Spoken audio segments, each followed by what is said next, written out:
Here's Owen's audience.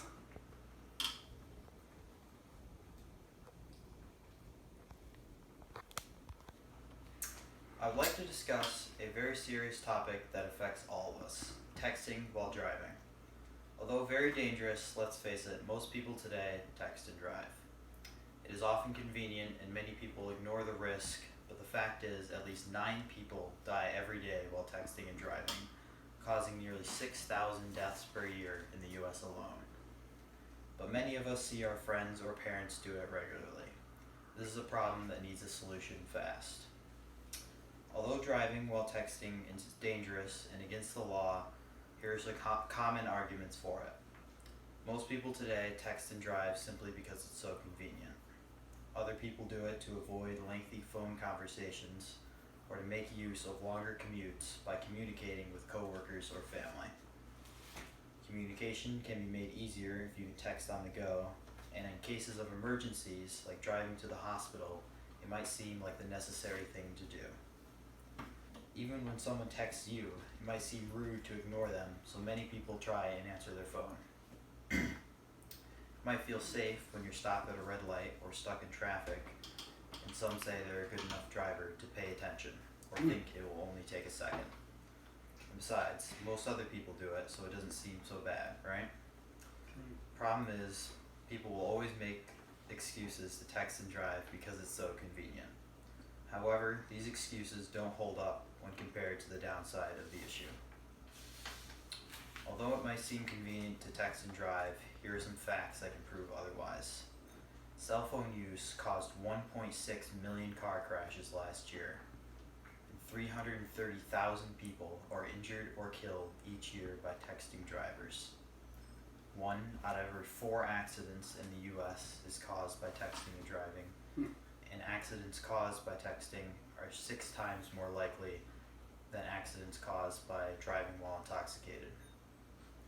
You're 23 times more likely to have a collision with another vehicle by texting than keeping your eyes on the road.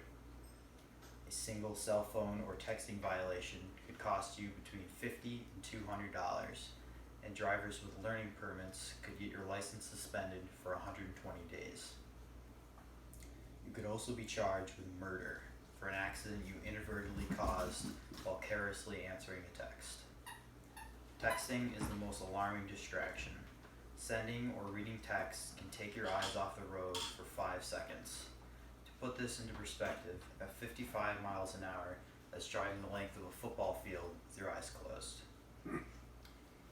These facts tell it all. Texting and driving is not only against the law, but extremely dangerous, and you should speak up if your driver is texting.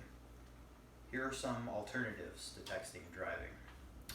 New York State has many text stops and rest areas along highways where you can stop for a minute to finish your conversation, to get something to eat or drink, or use the restroom. You could pull over to a safe spot on the side of the road to text or make your phone call, or just wait until you arrive at your destination. If you don't want to be distracted at all by your phone, there are several apps that can block text while driving, and many new phones have a do not disturb while driving mode, which disables notifications when connected to your car's Bluetooth. If you are driving with passengers, just asking them to send your message for you could prevent an accident. Another great solution is putting your phone on mute until you are done driving. To summarize my speech, the potential harm of texting and driving vastly outweigh its convenience. No matter the excuses, the facts have proven its danger. Simply putting your phone on silent and setting it away from you can dramatically reduce the chances of you causing a car accident and potential harm to yourself or the people around you. And by telling your friends and family not to text and drive, you could save someone's life. Here's Owen's audience. Excellent. Very informative.